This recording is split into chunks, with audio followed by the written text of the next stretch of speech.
नमस्कार, आज तक रात 9 बजे में आपका स्वागत है। मैं हूं निशांत चतुर्वेदी। इस वक्त की बड़ी खबर और ब्रेकिंग न्यूज आ रही है। फिर से कड़वे घूंट का प्याला पीना पड़ेगा देश की जनता को। क्यों? क्योंकि अब बढ़ सकते हैं रसोई गैस के दाम, किश्तों में हट सकती है सब्सिडी। रेल किराए में बढ़ोतरी के बाद अब शायद रसोई गैस की कीमतों में बढ़ोतरी की तैयारी है और बढ़ोतरी ऐसी हो सकती है कि लोगों की कमर टूट जाए।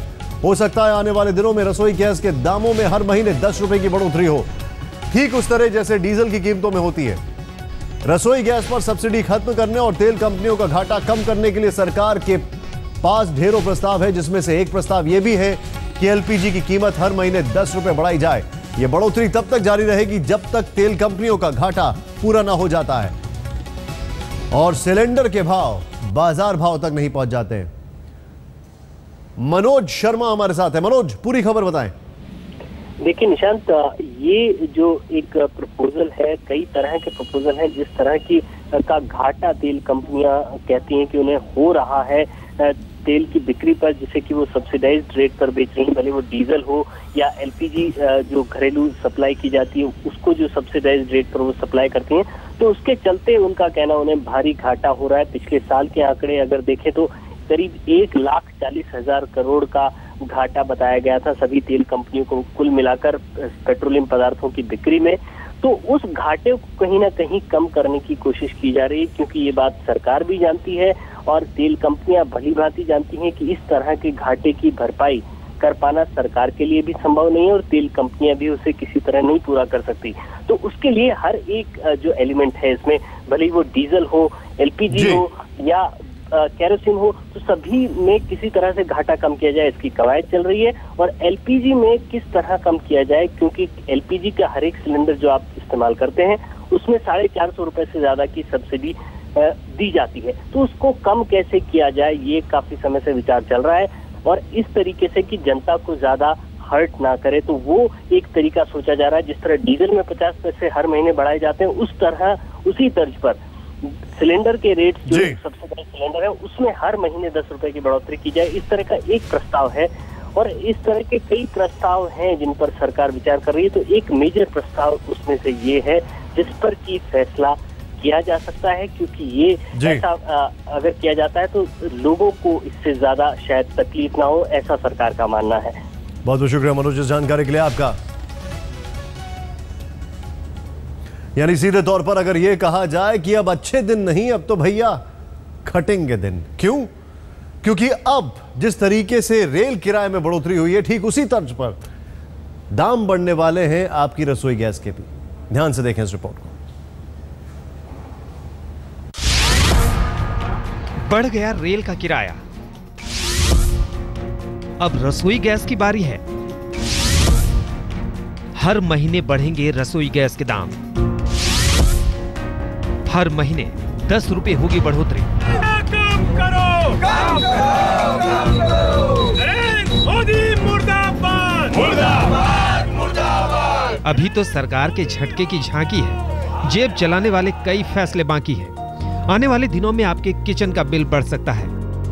हो सकता है आपको रसोई गैस के सिलेंडर के लिए ज्यादा पैसे देने हो, या फिर यह भी मुमकिन है कि आपके सब्सिडी वाले सिलेंडरों की संख्या घटा दी जाए। दरअसल सालों से सरकार पर तेल कंपनियों के घाटे कम करने का दबाव है, जिसके लिए कई सुझाव दिए गए हैं। उनमें से कुछ ऐसे हैं। सिलेंडर पर सब्सिडी एक झटके में कम की जाए, या फिर सब्सिडी वाले सिलेंडर की संख्या कम की जाए, या डीजल की तरह हर महीने सब्सिडी वाले सिलेंडर पर करीब 10 रुपए की बढ़ोतरी की जाए, या फिर दो विकल्पों को एक साथ मिलाकर लागू किया जाए। आइए अब देखते हैं कि रसोई गैस की वजह से तेल कंपनियों को कितना घाटा हो रहा है और सरकार पर सब्सिडी का बोझ कितना बढ़ रहा है। रसोई गैस के एक सिलेंडर की कीमत करीब 900 रुपए होती है, जबकि लोगों को औसतन 425 रुपए अदा करना होता है, जबकि 475 रुपए का घाटा होता है। मौजूदा हालात और भी खराब हैं। डॉलर के मुकाबले रुपया कमजोर है और इराक युद्ध की वजह से कच्चे तेल की कीमतों में बढ़ोतरी हो रही है। इन दोनों हालातों में रसोई गैस का घाटा देखना जरूरी है। अगर डॉलर के मुकाबले रुपया 1 पॉइंट कमजोर होता है तो एलपीजी का घाटा बढ़कर 700 करोड़ रुपए सालाना हो जाता है, और अगर कच्चे तेल की कीमत में $1 प्रति बैरल की बढ़ोतरी होती है तो एलपीजी का घाटा बढ़कर 400 करोड़ रुपए सालाना हो जाता है। पेट्रोल पर तो सरकार ने पहले ही सब्सिडी हटा दी है, डीजल में भी हर महीने 50 पैसे की बढ़ोतरी की जा रही है। रसोई गैस में सब्सिडी वाले सिलेंडर की सीमा तय करके कोशिश की गई है, लेकिन इससे बात नहीं बन रही। लिहाजा सरकार कुछ और कड़े फैसले ले सकती है। हालांकि ये सरकार को तय करना है कि सब्सिडी का बोझ कम करने और तेल कंपनियों को घाटे से उबारने के लिए कौन से उपाय किए जाएं। लेकिन जानकार मानते हैं कि सरकार इस बात का ख्याल जरूर रखेगी कि जनता की जेब पर बोझ कम पड़े। लिहाजा डीजल की तरह रसोई गैस के दाम में थोड़ी थोड़ी बढ़ोतरी करके जनता की जेब पर हर महीने 10 रुपए का बोझ बढ़ाया जा सकता है। मनोज शर्मा के साथ आज तक ब्यूरो। सुन के निश्चित तौर पर आपको हैरानी होगी, लेकिन क्रूड ऑयल के अगर दाम की बात की जाए तो जैसे ही 1 रुपए की अगर उसमें प्रति बैरल वृद्धि होती है तो तेल कंपनियों को करीब 4400 करोड़ का नुकसान होता है सालाना। जरा सोचें आप। आइए अब आपको बताते हैं कैसे बढ़ेगी रसोई गैस की कीमतें। मान लीजिए, ध्यान से देखें ग्राफिक्स के जरिए, मान लीजिए मई के महीने में सब्सिडी वाले सिलेंडर की कीमत 410 रुपए थी और फैसला लागू होता है तो जून में सब्सिडी वाले सिलेंडर की कीमत 420 रुपए हो जाएगी। फिर जुलाई में 430 और अगस्त में 440 रुपए। इसी तरह कीमत में हर महीने 10 रुपए प्रति सिलेंडर बढ़ती जाएगी।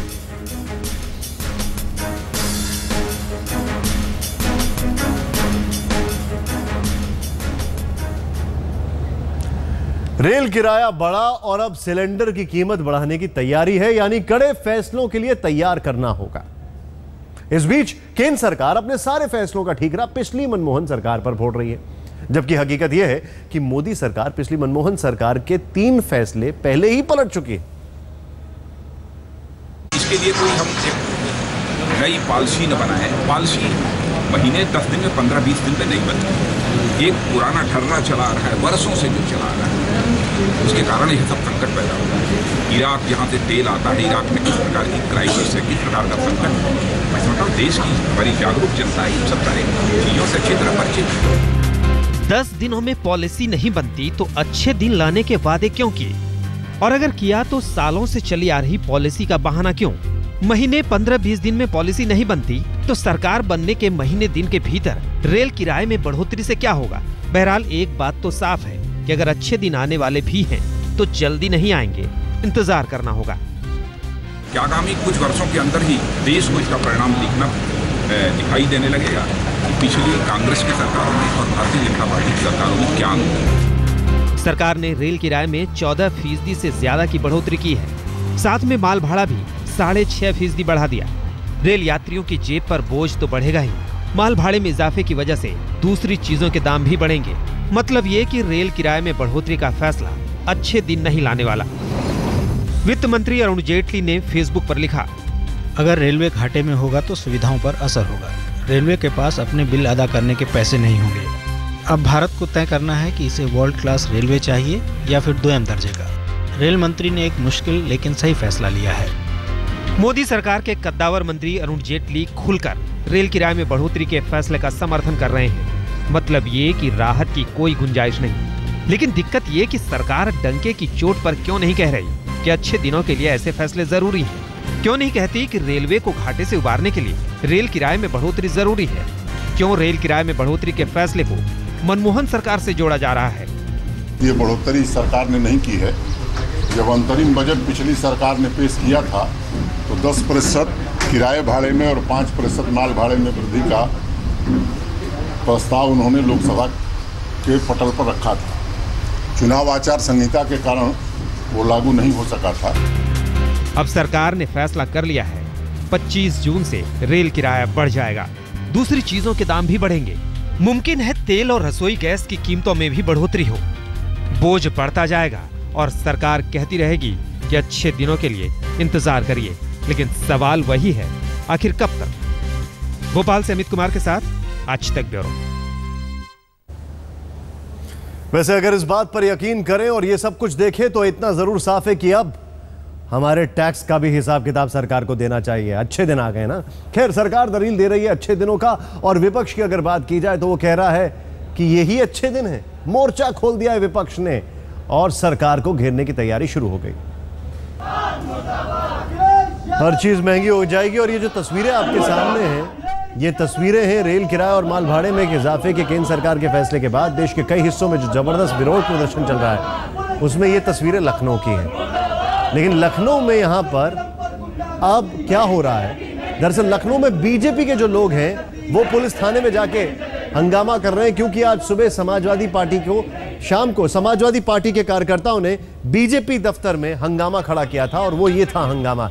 इसके बाद बीजेपी के नेता पहुंच गए हैं पुलिस थाने। मोदी सरकार ने रेल किराए में बढ़ोतरी का फैसला ले लिया है। अब दूसरे कड़े फैसलों की भी तैयारी है।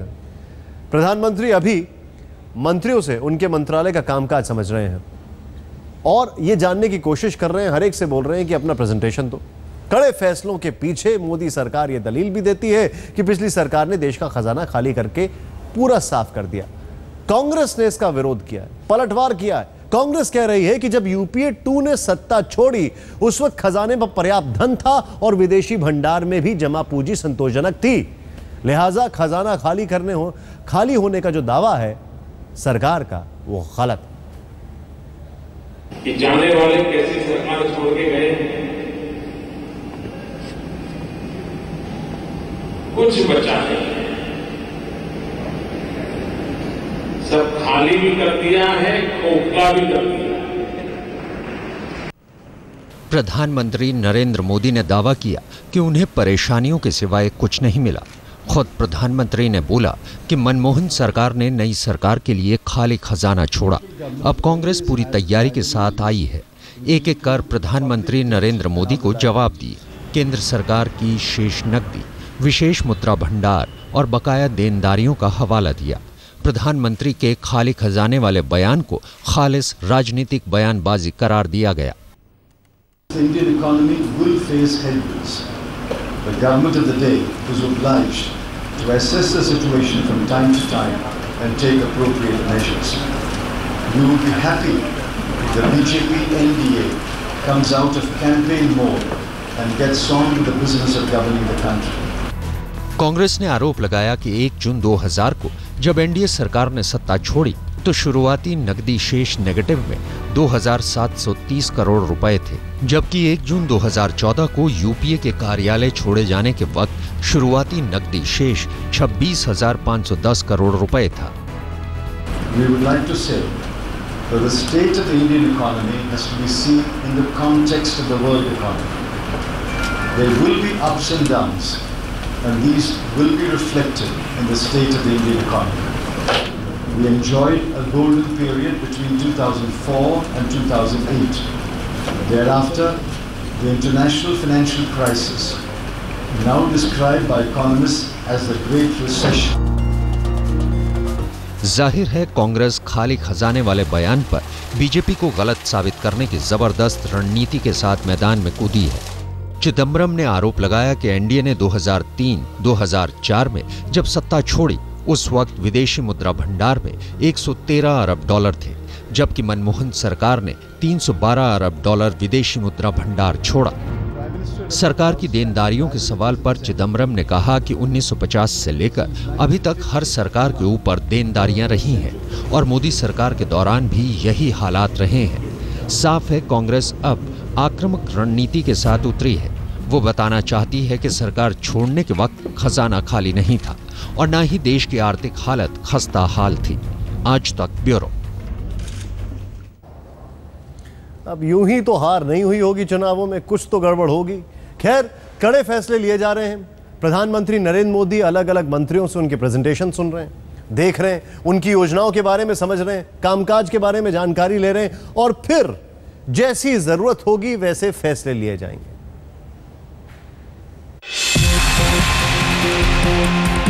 शनिवार का दिन और सुबह के 10 बजे का वक्त। परिवहन से जुड़े 3 केंद्रीय मंत्री सदानंद गौड़ा, नितिन गडकरी और अशोक गजपति राजू लैपटॉप से लैस प्रधानमंत्री निवास पहुंचे। तीनों मंत्रियों को अपनी योजनाओं और कामकाज के रोड मैप को प्रधानमंत्री के सामने प्रेजेंटेशन देना था।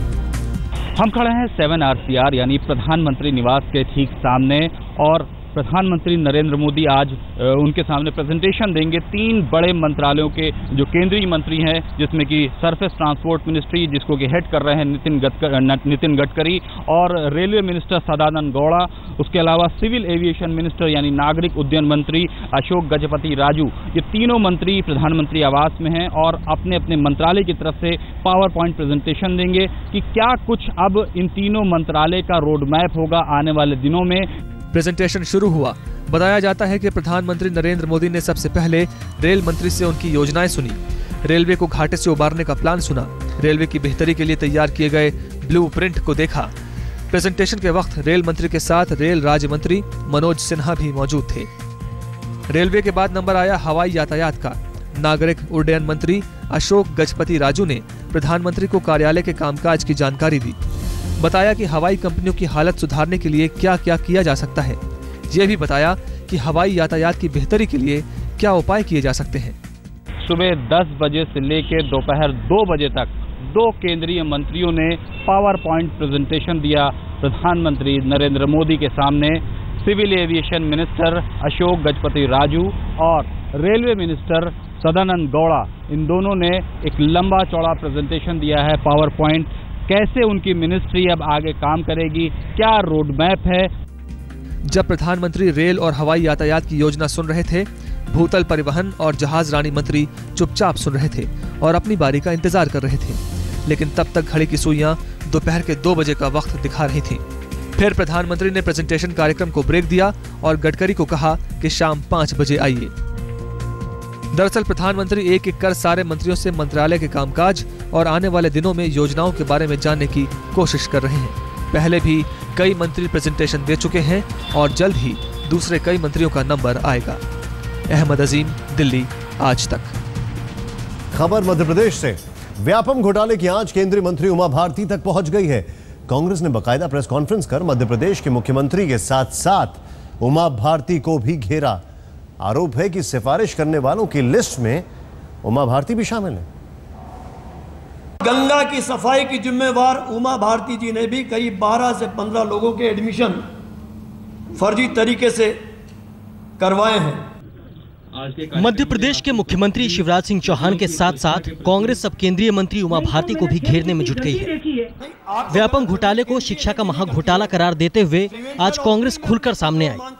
मध्य प्रदेश कांग्रेस प्रवक्ता ने आरोप लगाया कि उमा भारती का नाम पहले आरोपियों में शामिल था, लेकिन सरकार ने उसे हटवा दिया। कांग्रेस का दावा है कि उमा भारती ने 15 लोगों की सिफारिश की थी, जिसके रोल नंबर भी है। हम लोग अपनी बारी उमा भारती के साथ शिवराज सिंह चौहान भी कांग्रेस के हमले के निशाने पर रहे।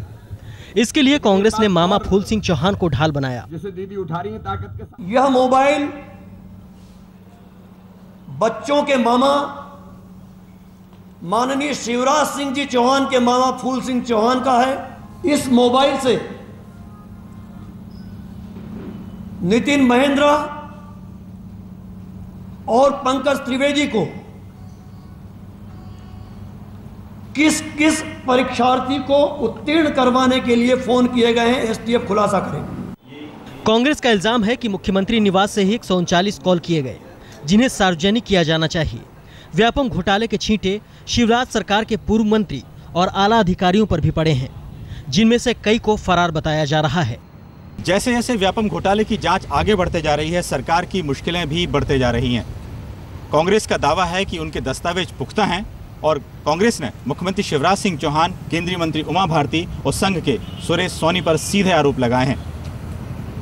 अब सरकार को सफाई देनी है कि आखिर एसटीएफ ने इन बिंदुओं पर जांच क्यों नहीं की। एसटीएफ ने आज 2 दर्जन पीएमटी आरोपियों को पेश किया, जिन्हें 30 जून तक जेल भेज दिया गया। इनमें ज्यादातर लड़कियां हैं।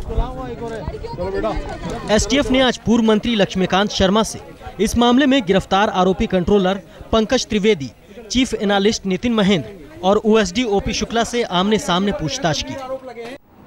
एसटीएफ ने 500 छात्रों की लिस्ट तैयार की थी, जिसमें साल 2012 और 2013 में पीएमटी की परीक्षा में शामिल हुए थे, लेकिन फर्जी थे। अमित कुमार, भोपाल, आज तक।